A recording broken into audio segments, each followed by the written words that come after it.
Robert cinema ಮಾಡಿದ್ರಿ. Robert cinema ನಂತರ ಕೂಡ ಉಮಾಪತಿಯವರು ದರ್ಶನ್ ಅವರು ಹೆಚ್ಚು ಕಮ್ಮಿ ಅಣ್ಣ ತಮ್ಮನ ಹಾಗೆ ಇದ್ರು. ನೀವು ಕೂಡ ಅವ್ರನ್ನ ಅಣ್ಣ ಅಂತಿದ್ರಿ, ಅವರು ಕೂಡ ನನಗೆ ಸೋದರ ಉಮಾಪತಿ ಅಂತಿದ್ರಿ. ಸಿನಿಮಾ ರಿಲೀಸ್ ಆಗುತ್ತೆ, ಹಿಟ್ ಆಗುತ್ತೆ, ಎಲ್ಲ ಆಗುತ್ತೆ. ಅದಾದ ನಂತರ ನಿಮ್ಮಿಬ್ಬರು ಮದುವೆ ಒಂದಷ್ಟು ಕಾನ್ಸ್ಪಿರಸಿ ಶುರುವಾಗುತ್ತೆ. ನಿಮ್ಮ ನಡುವೆಯಲ್ಲೂ ಕೂಡ ಅಂತಹ ವಿವಾದವನ್ನು ದರ್ಶನ್ ಸೃಷ್ಟಿಸ್ಕೊಂಡಿದ್ದು ಯಾಕೆ, ವಿವಾದವನ್ನು ಮಾಡ್ಕೊಂಡಿದ್ದು ಯಾಕೆ ಅನ್ನುವಂಥ ಪ್ರಶ್ನೆ ಕೂಡ ಬರುತ್ತೆ.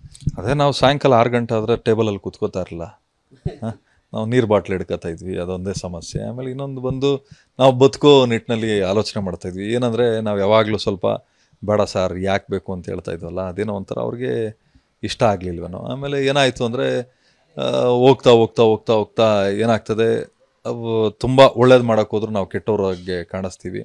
ಆಮೇಲೆ ಒಂದು ಅರ್ಥ ಮಾಡ್ಕೊಳ್ಳಿ, ಮನುಷ್ಯನ ಗುಣ ಏನು, ಒಳ್ಳೇದು ಹೇಳೋಕೆ ಹೋದರೆ ಯಾರೂ ಸಹಿಸ್ಕೊಳ್ಳಲ್ಲ, ಕೆಟ್ಟದ್ದು ಹೇಳಿದಾಗ ಎಲ್ಲರೂ ಖುಷಿಪಟ್ಟು ಎಲ್ಲ ಅಂಥವ್ರನ್ನೇ ಜೊತೆಲಿ ಇಟ್ಕೋತಾರೆ. ಆಮೇಲೆ ಅವ್ರ ಆಯ್ಕೆ ಅದು, ನಮ್ಮನ್ನು ಹೊರಗಡೆ ಇಡಬೇಕು ಅನ್ನೋದು ಅವ್ರ ಆಯ್ಕೆ ಆಗಿತ್ತು.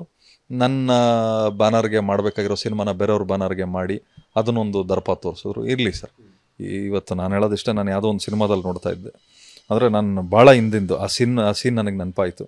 ಏನು ಅಂದರೆ, ಆಯ್ತಪ್ಪ ನೀನು ನಿನ್ನ ಹೆಂಡ್ತಿಗೆ ಯಾರೋ ಕೆಡ್ದಾಗ ಮಾತಾಡ್ದ ಅಂಥೇಳಿ ಕೊಲೆ ಮಾಡ್ದಲ್ಲ, ಇವತ್ತು ನಿನ್ನ ಹೆಂಡ್ತಿ ಜೊತೆಲಿ ನಿನ್ನ ನೆಮ್ಮದಿಯಾಗಿ ಬದುಕೋಕ್ಕಾಯ್ತಾ ಅಂತ.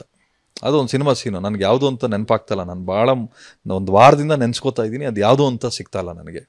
ಯಾವುದೋ ಒಂದು ಹೆಣ್ಣಿಗೋಸ್ಕರ ನೀನು ಕೊಲೆ ಮಾಡಿ ಜೈಲಿಗೆ ಬಂದಲ್ಲ, ಹೋಗ್ಲಿ ಆಯಿತು, ನೆಮ್ಮದಿಯಾಗಿ ಜೀವನ ಮಾಡೋಕ್ಕಾದ್ರೂ ಆಯ್ತಾ ನಿನ್ನ ಹೆಂಡ್ತಿ ಜೊತೆಲಿ ಅಂತ ಕೇಳ್ತಾನೆ ಆ ಸೀನಲ್ಲಿ. ನನಗೆ ಆ ಸೀನ್ ನೆನಪಾಯಿತು. ಜೈಲಿಂದ ಬಂದ ಮೇಲೆ ದರ್ಶನ್ 2011ರ ನಂತರ ಸಾಕಷ್ಟು ಸಂದರ್ಶನಗಳನ್ನ ಕೊಡುವಾಗ ಕಳೆದ 1-1.5-2 ವರ್ಷದ ಹಿಂದೆ ಕೊಟ್ಟಂಥ ಸಂದರ್ಶನದಲ್ಲೂ ಕೂಡ ಒಂದು ಮಾತು ಹೇಳಿದರು. ನಾನು ಜೈಲಿಗೆ ಹೋದಾಗ ಅಲ್ಲಿ ಸಾಕಷ್ಟು ಜನರನ್ನು ನೋಡಿದೆ, ತಪ್ಪು ಮಾಡದೇ ಇರೋರು ಅಲ್ಲಿ ಇದ್ದರು, ಯಾವುದೋ ಕಾರಣಕ್ಕೆ ಕೋಪಕ್ಕೆ ಇದು ಕೊಟ್ಟು ಜೈಲಿಗೆ ಬಂದವರಿದ್ದರು, ಈ ಥರದ್ದೆಲ್ಲ ನೋಡಿದೆ. ನನಗೆ ಅದೆಲ್ಲ ಪಾಠ, ಅದರಿಂದ ನಾನು ಕಲ್ತಿದ್ದೀನಿ ಅಂತ. ಅವ್ರು ಕಲ್ತಿದ್ದ ಪಾಠ ಸರ್. ಅಂದರೆ ಇವಾಗ ಒಂದು ಅರ್ಥ ಮಾಡ್ಕೊಳ್ಳಿ ಸರ್, ಬುದ್ಧಿವಂತನಿಗೆ ಮಾತಿನ ಪೆಟ್ಟು, ದಡ್ಡನಿಗೆ ಏಟಿನ ಪೆಟ್ಟು ಅಂತ 3ನೇ ವರ್ಗ ಬರ್ತದೆ. ನಾನು ಅದಕ್ಕೇನು ಇನ್ನೂ ಪದಗಳು ನನಗಂತೂ ಗೊತ್ತಿಲ್ಲ. 3ನೇ ವರ್ಗಕ್ಕೆ ಏನು, ಅದಕ್ಕೆ ಮಾತು ಇಲ್ಲ ಏಟು ಇಲ್ಲ ಅನ್ನೋನಿಗೆ ಇನ್ನೇನಿರ್ತದೆ ಗೊತ್ತಿಲ್ಲ. ಮೋಸ್ಟ್ಲಿ ಅದು ಭಗವಂತನ ಚಾಟಿ ಏಟು ಅಂತ ನಾನು ಭಾವಿಸ್ತೀನಿ ಸರ್. ಆಮೇಲೆ ನೋಡಿ, ಜೈಲಿಗೆ ಹೋದರೆ ಜೀವನದ ಬೆಲೆ ಏನು ಅಂತ ಗೊತ್ತಾಗ್ತದೆ, ಆಸ್ಪತ್ರೆಗೆ ಹೋದರೆ ಆರೋಗ್ಯದ ಬೆಲೆ ಏನು ಅಂತ ಗೊತ್ತಾಗ್ತದೆ, ಸ್ಮಶಾನಕ್ಕೆ ಹೋದರೆ ಜೀವದ ಬೆಲೆ ಏನು ಅಂತ ಗೊತ್ತಾಗ್ತದೆ, ಕೋರ್ಟ್ಗೆ ಹೋದರೆ ಸ್ವಾತಂತ್ರ್ಯದ ಬೆಲೆ ಏನು ಅಂತ ಗೊತ್ತಾಗ್ತದೆ ಸರ್. ಒಂದು ಅರ್ಥ ಮಾಡ್ಕೊಳ್ಳಿ, ನಾವು ಕಲಿಬೇಕು ಸರ್. ಮನುಷ್ಯ ಆದವನು ತಿದ್ಕೋಬೇಕು ಸರ್. ಯಾವುದೇ ಕಾರಣಕ್ಕೂ ಇಲ್ಲ ನಾನು ಇರೋದೇ ಹಿಂಗೆ, ಅದು ನನ್ನ ಮನೇಲಿ ನಡೀತದೆ. ಮನೆಯಿಂದ ಹೊರಗಡೆ ಬಂದಮೇಲೆ ಬೇರೆಯವ್ನಿಗೆ ಹೆಂಗೆ ಜೀವನ ಇರ್ತದೆ, ನಮಗೂ ಹಂಗೆ ಇದ್ದೇ ಇರ್ತದೆ. ಕಾನೂನು ಚೌಕಟ್ಟಿನಲ್ಲಿ ಏನೋ ನಡ್ಕೊಂಡು ಸೈಕಲಲ್ಲಿ ಹೋಗೋನಿಗೂ ಒಂದೇ ನ್ಯಾಯ, 6 ಕೋಟಿ ರೂಪಾಯಿ ಅದ್ಯಾವುದೋ ಗುಳಿ ಸಿಂಬಲ್ದು ಕಾರ್ ಇರ್ತದಲ್ಲ, ಅದರಲ್ಲಿ ಹೋಗೋನಿಗೂ ಒಂದೇ ನ್ಯಾಯ ಸರ್. ಈ ಕೇಸ್ನಲ್ಲಿ ಎಲ್ರಿಗೂ ಒಂದು ನಂಬಿಕೆ ಬಂದಿದೆ.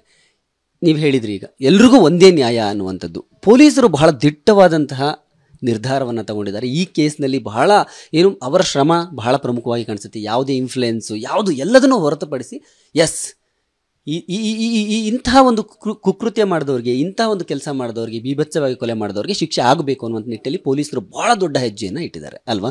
ಸೊ ದರ್ಶನ್ ಅವರ ವಿಚಾರಕ್ಕೆ ಬಂದರೆ, ದರ್ಶನ್ ತಮ್ಮ ಜೊತೆಯಲ್ಲಿ ಇದ್ದಂಥವರ ಯಾರ ಜೊತೆಯಲ್ಲೂ ಕೂಡ ಅಷ್ಟು ಚೆನ್ನಾಗಿಲ್ಲ. ಎಲ್ಲರ ಜೊತೆಯಲ್ಲೂ ಕೂಡ ತಮ್ಮ ಸಂಬಂಧವನ್ನು ಹಾಳು ಮಾಡ್ಕೊಂಡಿದ್ದಾರೆ. ನಾವು ಭಾಳಷ್ಟು ಜನರನ್ನು ಕೇಳಿದಾಗ ದರ್ಶನ್ ಕುಡಿಯೋವರೆಗೂ ಒಂದು ವ್ಯಕ್ತಿ, ಕುಡಿದ ನಂತರ ಇನ್ನೊಂದು ವ್ಯಕ್ತಿ ಅನ್ನುವಂಥದ್ದು. ಸರ್ ಅದೇನೋ ಹೇಳ್ತಾರೆ ಗೊತ್ತಾ, ದೇವರಂಥ ಮನುಷ್ಯ ನಾಯಂಥ ಬುದ್ಧಿ ಅಂತ. ಸೊ ಅದಾಗಬಾರ್ದು ಎಲ್ಲೂ ಅಷ್ಟೇ.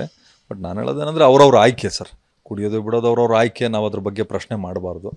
ಇವಾಗ ನಾವು ಯಾವತ್ತೂ ಕುಡಿಯೋಂಥ ಹವ್ಯಾಸಗಳು ಹಿಡ್ಕೊಳ್ಳಿಲ್ಲ. ನಮಗೇನು ಎಲ್ಲೇ ಹೋದರೂ ಹೊಟ್ಟೆ ತುಂಬ ತಿಂತೀವಿ ಬರ್ತೀವಿ ಅಷ್ಟೇ. ಒಬ್ಬ ಮನುಷ್ಯ ತೃಪ್ತಿ ಪಡೋದು ಊಟದಲ್ಲಿ ಮಾತ್ರ. ಒಂದು ಲೆವೆಲ್ವರೆಗೂ ತಿಂದಮೇಲೆ ಸಾಕಪ್ಪ ತುಂಬ ಚೆನ್ನಾಗಿತ್ತು ಅಂತ ಅಷ್ಟೇ. ಕುಡಿಯೋದು ನಿಮಗೆ 3 ಬಾಟ್ಲು ಕುಡಿಬೋದು, 4 ಬಾಟ್ಲು ಕುಡಿಬೋದು. ಕೆಲವರು 1 ಗ್ಲಾಸ್ಗೆ ಕಂಟ್ರೋಲ್ ತಪ್ತಾರೆ, ಇನ್ನೊಬ್ಬರು 3-4 ಬಾಟ್ಲು ಕುಡಿದ್ರು ಕಂಟ್ರೋಲ್ ತಪ್ಪಲ್ಲ. ಹಂಗೆ ಅದು ಅವ್ರವ್ರ ಚಾಯ್ಸ್ ಸರ್. ಬಟ್ ಇವಾಗ ನನಗೇನೋ ನನ್ನ ಆರೋಗ್ಯಕ್ಕೆ, ಇವಾಗ ನಾವು ಉದಾಹರಣೆಗೆ ನನಗೇನೋ ಒಂದು ತಿಂದರೆ ನನಗೆ ಅರಗಿಸ್ಕೊಳಕ್ಕಾಗಲ್ಲ ಅಂತ ಗೊತ್ತಿದ್ಮೇಲೆ ನಾನು ಅದನ್ನು ತಿನ್ನಕ್ಕೆ ಹೋಗ್ಬಾರ್ದು. ಇಲ್ಲ ನನಗೆ ಇಷ್ಟು ಸಾಕು ಗುರು, ಇವಾಗೇನೋ ಒಂದು ನಾನು ಉದಾಹರಣೆಗೆ ಸರ್, ನಾನೊಬ್ಬ ನಾನ್ ವೆಜ್ ಪ್ರಿಯ ಸರ್. ಇತ್ತೀಚೆಗೆ ಅದೊಂದು ಪೂಜೆ ಹೆಸರಲ್ಲಿ ನಾನ್ ವೆಜ್ ಬಿಟ್ಬಿಡೆ ಸರ್. ನೀವು ನಂಬ್ತಿರಲ್ಲೋ 5-6 kg ಎಕ್ಸಸೈಸ್ ಮಾಡದೆ ಕಡಿಮೆ ಆಗ್ಬಿಟ್ಟೆ ಸರ್. ನಾನು ಅವಾಗ ಅನ್ಕೊಡೋ, ಈ ಗುರು ನನಗೆ ಶತ್ರುನೇ ನಾನ್ ವೆಜ್ ಅಲ್ಲಪ್ಪ, ಇನ್ಮೇಲೆ ಕಡಿಮೆ ಮಾಡ್ಕೊಬೇಕಪ್ಪ. ಯಾಕಂದರೆ ನನ್ನ ಮಕ್ಕಳಿಗೋಸ್ಕರ, ನನ್ನ ಕುಟುಂಬ, ನಂಬ್ಕೊಂಡಿರೋರಿಗೋಸ್ಕರ ಅದನ್ನಾದರೂ ನಾವು ಆರೋಗ್ಯವಾಗಿರಬೇಕು. ನನ್ನ ಮಕ್ಕಳಿಗೆ ನನ್ನ ಆಸ್ತಿ ಕೊಟ್ಟರೆ ಸಾಲದು ಸರ್, ನನ್ನ ಪ್ರೆಸೆನ್ಸ್ ಇರಬೇಕು ಸರ್. ನಾನು ಕಳ್ಕೊಂಡಿದ್ದು ನಮ್ಮ ತಂದೆನ. ಸೊ ಯಾವತ್ತೂ ಅಷ್ಟೇ ನಮ್ಮ ಹವ್ಯಾಸಗಳು ಚಟ್ಟ ಹತ್ಸೋ ಹಂತಕ್ಕೆ ಹೋಗಬಾರ್ದು ಅನ್ನೋದು ಅಷ್ಟೇ. ಕನ್ನಡ ಚಿತ್ರರಂಗಕ್ಕೆ ಬಹಳ ದೊಡ್ಡ ಇತಿಹಾಸ ಇದೆ, ಹಿಸ್ಟ್ರಿ ಇದೆ. ಡಾಕ್ಟರ್ ರಾಜ್ಕುಮಾರ್ ಅವರಂತಹ ಮೇರು ವ್ಯಕ್ತಿ ಈ ಚಿತ್ರರಂಗವನ್ನು ಅವರೂ ಸೇರಿದಂತೆ ಬಹಳಷ್ಟು ಜನ ಈ ಚಿತ್ರರಂಗವನ್ನು ಕಟ್ಟಿ ಎತ್ತಿ ಬೆಳೆಸಿ ನಿಲ್ಲಿಸಿರ್ತಕ್ಕಂಥದ್ದು. ನಿರ್ಮಾಪಕರು ಚಿತ್ರರಂಗದ ಪಿಲ್ಲರ್ಸ್. ಆ್ಯಕ್ಚುಲಿ ಅವರು ದುಡ್ಡು ಹಾಕಿದರೆ ಸಿನಿಮಾ ಆಗುತ್ತೆ, ಅವರು ದುಡ್ಡು ಹಾಕಿದರೆ ನೂರಾರು ಜನ ಇಲ್ಲಿ ಅನ್ನ ತಿಂತಾರೆ. ನಿರ್ಮಾಪಕರನ್ನ ರಾಜ್ಕುಮಾರ್ ಅವರು ಅನ್ನದಾತರು ಅಂದರು. ಅಷ್ಟು ಅದ್ಭುತವಾದಂತಹ ಒಂದು ಪದ. ಅವರ ಜೀವಿತಾವಧಿಯ ಅಷ್ಟೂ ವರ್ಷಗಳು ಅವರು ಅದೇ ರೀತಿ ನಡ್ಕೊಂಡ್ರು. ಒಬ್ಬ ನಿರ್ಮಾಪಕರಿಗೆ ತಗಡು ಅಂತ ಕರೆದ ಇತಿಹಾಸ ಏನಾದರೂ ಇದೆ, ಅದು ಬಹುಶಃ ದರ್ಶನ್ ಅವರು ಅಂತ ಅನ್ಸುತ್ತೆ. ಆ ಸಂದರ್ಭದ ಬಗ್ಗೆ ತಗಡು ಅನ್ನುವಂಥ ಹೇಳಿಕೆ ಇರಲಿ ಸರ್, ಮಾತಾಡಲಿ, ಅದಕ್ಕೇನು ಉತ್ತರ ಕೊಡ್ಬೇಕು ನಾನು ಕೊಟ್ಟಿದ್ದೀನಿ ಸರ್. ಆಮೇಲೆ ನಮ್ಮ ಉತ್ತರಕ್ಕಿಂತ ದೇವ್ರ ಉತ್ತರದ ಮುಂದೆ ಇನ್ಯಾವುದು ದೊಡ್ಡದಲ್ಲ ಅಂತ ನಾನು ಭಾವಿಸ್ತೀನಿ. ಇಲ್ಲ, ಯಾಕೆ ಕೇಳಿದೆ ಅಂತಂದರೆ, ನಿಮ್ಮ ಅಭಿಮಾನಿಯೊಬ್ಬರು ಶೇರ್ ಮಾಡಿದ್ದೇನೆ, ನೀವು ಸ್ಟೇಟಸ್ಗೆ ಹಾಕ್ಕೊಂಡಿದ್ರಿ, ತಗಡು ಅನ್ನೋದು ಯಾರು ಅಂತ ಗೊತ್ತಾಯ್ತಾ ಅಂತ. ಇವತ್ತಿನ ಸಂದರ್ಭ ಎಲ್ಲರಿಗೂ ಗೊತ್ತಿದೆ ಸರ್. ಯಾಕಂದರೆ ನಾನು ಮೊನ್ನೆ ಎಲ್ಲ ದೇವಸ್ಥಾನಕ್ಕೆ ಹೋಗಿದ್ದೆ.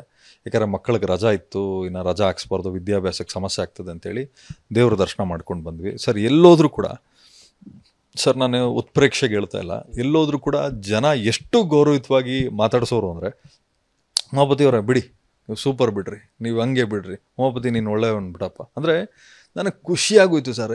ಬಿಡ, ನನಗೆ ಇದ್ದಿದ್ದೊಂದು ಕಳಂಕ ಹೋಯ್ತಲ್ಲಪ್ಪ. ನಾನು ನಿಜವಾಗ್ಲೂ ದೇವ್ರ ಹತ್ರ ಅದೇ ಕೇಳ್ಕೊಂಡಿದ್ದು, ಭಗವಂತ ಯಾವತ್ತು ನನಗೆ ನೀನು ಏನು ತೊಂದರೆ ಕೊಡ್ತೀಯ ಕೊಡು, ಆದರೆ ಕೊನೆಯಲ್ಲಿ ನನ್ನ ಕೈ ಹಿಡಿಯಪ್ಪ ನೀನು. ನನ್ನ ಜನ ಕೈ ಬಿಟ್ಟರು ನೀನು ಮಾತ್ರ ನನ್ನ ಕೈ ಬಿಡಬೇಡ ಅಂತಲೇ ನಾನು ಕೇಳ್ಕೊಂಡು ಬಂದಿದ್ದು. ನನಗೂ ಕೆಟ್ಟದ್ದು ಮಾಡ್ಬೇಡ, ಇನ್ನೊಬ್ರಿಗೂ ಕೆಟ್ಟದ್ದು ಮಾಡ್ಬಿಡಪ್ಪ. ಆದಷ್ಟು ಯಾವುದೇ ಕಾರಣಕ್ಕೂ ಬೇಕಾ ನಮ್ಮ ಕಡೆಯಿಂದ ತಪ್ಪಾಗ್ತದೆ ಅಂತ ಕಾಲ ಬಂದಾಗ ನಮ್ಮನ್ನು ಕರ್ಕೊಂಬಿಡು, ನಮ್ಮಿಂದ ಇನ್ನೊಬ್ಬನ ತೊಂದರೆ ಆಗೋ ಹಂತಕ್ಕೆ ಮಾತ್ರ ಯಾವತ್ತು ಹೋಗಿಸ್ಬೇಡ. ಯಾಕಂದರೆ ಇವತ್ತು ನಮ್ಮ ಕುಟುಂಬ ನಿಜವಾಗ್ಲೂ ನಾವೆಲ್ಲ ಜನಗಳ ಆಶೀರ್ವಾದ ಪಡೆಯೋಕ್ಕೆ ಎಷ್ಟು ಜನ್ಮದ ಪುಣ್ಯ ಮಾಡಿದೀವೋ ಗೊತ್ತಿಲ್ಲ ಸರ್. ಇವತ್ತು ಎಲ್ಲೋದ್ರೂ ಜನ ನಮ್ಮನ್ನು ಪ್ರೀತಿಯಿಂದ ನಡೆಸ್ಕೋತಾರೆ ಸರ್. ಟೋಲಲ್ಲಿ ನಿಂತ್ಕೊಂಡ್ರು. ಮೊನ್ನೆ ಏನಾಯಿತು ಅಂದರೆ, ಕಾರ್ದು ಅದೊಂದು ಸ್ವಲ್ಪ ಏನೋ ಇದು ವರ್ಕ್ ಆಗಲಿಲ್ಲ. ಹಿಂಗೆ ಉಮಾಪತಿ ಸರ್ ಹೋಗಿ ಸರ್, ನೀವೇ ಕಟ್ತೀರಾ ಸರ್. ನಂಗೆ ಭಾಳ ಖುಷಿ ಆಯಿತು ಸರ್. ಇದು ನಾವು ಯಾರಿಗೂ ನಾವೇನು ಆರ್ಟಿಸ್ಟ್ ಏನಪ್ಪ, ಅಂದರೆ ನಾನೊಬ್ಬ MLA ಅಲ್ಲ, ಸೋತಿರೋ ವ್ಯಕ್ತಿ, ನಾನು ಪರಾರ್ಜಿತ ಅಭ್ಯರ್ಥಿ. ಆದರೂ ಸರ್ ನೀವು ಹೋಗಿ ಸರ್, ಅಲ್ಲಿ ಎಲ್ಲೋ ಒಂದು ಕಡೆ ದೇವಸ್ಥಾನ, ಉಮಾಪತಿ ಅವರಲ್ವಾ, ಬನ್ನಿ ಮರಾಯರ, ನೀವು ಯಾಕೆ ಲೈನಲ್ಲಿ ನಿಂತಿದ್ರೆ, ಇಲ್ಲಿ ಒಳಗಡೆ ಬನ್ನಿ ಸರ್, ಪರವಾಗಿಲ್ಲ ಸರ್ ಜನ, ಬನ್ನಿ ಮರಾಯರೆ ಅಂತೇಳಿ ಸರ್ ಒಳಗಡೆ ಕರ್ಕೊಂಡೋರು ಸರ್. ನನ್ಗೆ ಹೆಂಗೆ ಅನ್ಸ್ಬಿಡ್ತಾರೆ, ಬಿಡಾಯ, ನನ್ಗೆ ಗೆದ್ದಿದ್ರು ಈ ಮರ್ಯಾದೆ ಸಿಗ್ತಾ ಇತ್ತೋ ಇಲ್ಲೋ, ಅಥವಾ ನಾನು ಒಳ್ಳೊಳ್ಳೆ ಸಿನಿಮಾ ಮಾಡದೇ ಇದ್ದಿದ್ರು. ಅಂದರೆ ನಾನು ಅನ್ಕೊಳ್ಳೋದು ಏನಂದರೆ, ಒಬ್ಬ ವ್ಯಕ್ತಿಗತವಾಗಿ ಈ ಮರ್ಯಾದೆ ಸಿಕ್ಕಿದಾಗ ನಾವು ಅದನ್ನು ಉಳಿಸ್ಕೊಂಡು ಹೋಗೋದು ಕಲಿಬೇಕು ಸರ್. ಯಾರೋ ಒಬ್ಬರು ಬಂದು ಏನಪ್ಪ ಅಂತ ಅಂದಾಗ ನಾವು ಏನಣ್ಣ ಅಂತಂದರೆ, ಅವರು ಏನಪ್ಪ ಅಂದಾಗ ಏನು ಅಂದರೆ ಅವನ ಬಾಯಲ್ಲಿ ಏನು ಬರ್ತದೆ ಸರ್, ಅಷ್ಟೇ. ನಾನು ಕಲ್ತಿರೋದು ಅದೇ ಸರ್. ನಮಗೆ ಗೌರವ ಕೊಟ್ಟಾಗ ಆದಷ್ಟು ತಗ್ಗಿ ಬಗ್ಗೆ ನಾವು ನಡೆಯೋದು ಕಲಿಬೇಕು ಸರ್. ಜನ ನಮ್ಮನ್ನು ಪ್ರೀತಿಸಿ ಮಾತಾಡೋದಕ್ಕೆ ಸರ್, ನಾನು ಯಾರೇ ಮಾತಾಡಿಸ್ಲಿ, ಎಷ್ಟೇ ಬ್ಯುಸಿ ಇರಲಿ, ಎಷ್ಟೇ ಅಣ್ಣ ಮತ್ತು ಆರಾಮಣ್ಣ, ಆಯ್ತಣ್ಣ, ಎಲ್ಲಿಂದ ಬಂದಿರೋದಣ್ಣ, ಹೌದಾ ಇವರ, ಸರಿ ಅಣ್ಣ, ಹುಷಾರಾಗಿ ಹೋಗ್ರಣ್ಣ, ನಿಧಾನಕ್ಕೆ ಹೋಗ್ರಿ ಸರ್. ನಾವು ಕೇಳೋದ್ರಿಂದ ನನಗೆ ಅವನು ಆಶೀರ್ವಾದ ಮಾಡ್ತಾನೆ ಸರ್. ಇಂಥ ವ್ಯಕ್ತಿ ಚೆನ್ನಾಗಿರ್ಬೇಕಾ ಅಂತ. ನಾನು ಅದೇ ದುರಂಕಾರ ಮಾಡೋದ್ರಿಂದ ಏನು ಸರ್ ಆಗ್ತದೆ, ನನಗಿಂತ ಅವ್ನು ದೊಡ್ಡವನು ಇರ್ತಾನೋ ಚಿಕ್ಕವನು ಇರ್ತಾನೋ ಸರ್, ಅವನದೊಂದು ಶಾಪ ನನ್ನ ಕೆಳಗಡೆ ಬೀಳಿಸುತ್ತೆ. ಯಾರ ಶಾಪನೂ ಹಾಕ್ಸ್ಕೊಂಡು ನಾವು ಬದುಕಬಾರ್ದು ಸರ್.